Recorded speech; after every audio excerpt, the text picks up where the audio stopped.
ಹೊಸದಾಗಿ ಬಂದಿದ್ದೀನಿ ಇಲ್ಲಿ. ಸೊ ನಿಮ್ಮ ಹಳೆ ಕಥೆಗಳೆಲ್ಲ ಸ್ವಲ್ಪ ಸ್ಟಡಿ ಮಾಡಿದ್ದೀವಿ ನಾವೆಲ್ಲ. ಸೊ ಇನ್ನು ಕೇಳಿಸ್ತಾ ಇದೆ ಎಲ್ರಿಗೂ? ಕೇಳಿಸ್ತಾ ಇದ್ದೇನಪ್ಪ? ಓಕೆ, ಕಾಮಿಡಿ ಮಾಡ್ತಲ್ಲ, ನೋಡ್ಬೇಕು ನಾನು ಎಲ್ಲರೂ ಇಲ್ಲಿ, ತಲೆ ತಗ್ಸ್ಬೇಡಿ ಈಗ. ಓಕೆ, ಇಷ್ಟೊತ್ತು ನಿಮ್ದೆಲ್ಲ ಪರಿಚಯ ಮಾಡ್ಕೊಂಡಿದ್ದೀವಿ, ಮತ್ತು ನಿಮ್ಮ RS ಬುಕ್ಕಲ್ಲೆಲ್ಲ ಇರೋದೆಲ್ಲ ಸ್ವಲ್ಪ ತಿಳ್ಕೊಂಡಿದ್ದೀನಿ ನಾನು.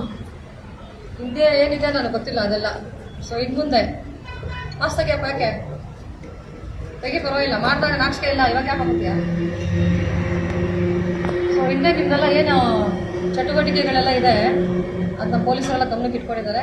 ಈಗ ನಾನು ಬಂದಮೇಲೆ ನಿಮ್ದು ಯಾವುದೇ ಥರ ಇಲ್ಲಿಗಲ್ ಆ್ಯಕ್ಟಿವಿಟೀಸ್ ಆಗಲಿ, ಕೆಲವರೆಲ್ಲ 302 ಮರ್ಡರ್ ಕೇಸಲ್ಲಿ ಅಥವಾ 307 ಡೌಟ್ ಡಕಾಯಿತಲ್ಲಿದ್ದೀರಾ. ಸೊ ಈ ಕೆಲವು ಕೇಸಸ್ಸಲ್ಲೆಲ್ಲ ಗಮನದಲ್ಲಿದೆ. ಮುಂದೆ ಒಳ್ಳೆ ಜೀವನ ನಡೆಸಿ. ಆಲ್ರೆಡಿ ಕೇಸಸ್ಸಲ್ಲಿರೋರೆಲ್ಲ ಏನೇನು ಪೆಂಡಿಂಗ್ ಟ್ರಯಲ್ಸ್ ಇದೆ ಅದು ನಮ್ಮ ವ್ಯಾಪ್ತಿ ಇರೋಲ್ಲ, ಅದೆಲ್ಲ ಆ ಕೇಸಸ್ಸಲ್ಲಿದ್ದಾಗ ಮತ್ತೆ ಯಾವುದೇ ಎಕ್ಸ್ಟ್ರಾ ಕೇಸಸ್ಗಳು ಹಾಕ್ಕೊಳಕ್ಕೆ ಹೋಗಬೇಡಿ. ಎಸ್ಪೆಷಲಿ 307 ಕೇಸಸ್ಸು ಅದು ಇನ್ವಾಲ್ವ್ ಆಗಬಾರ್ದು. ಈಗ ಆಲ್ಮೋಸ್ಟ್ ಅಲ್ಲೆಲ್ಲ ಇಲ್ಲಿರೋರೆಲ್ಲ ಎಲ್ಲ ಜೈಲಿಗೆ ಬಂದಿದ್ದೀರಾ ಅನ್ಕೋತೀನಿ. ಸೊ ಜೈಲಿಗೆ ಕಳ್ಸೋದೇನಕ್ಕೆ?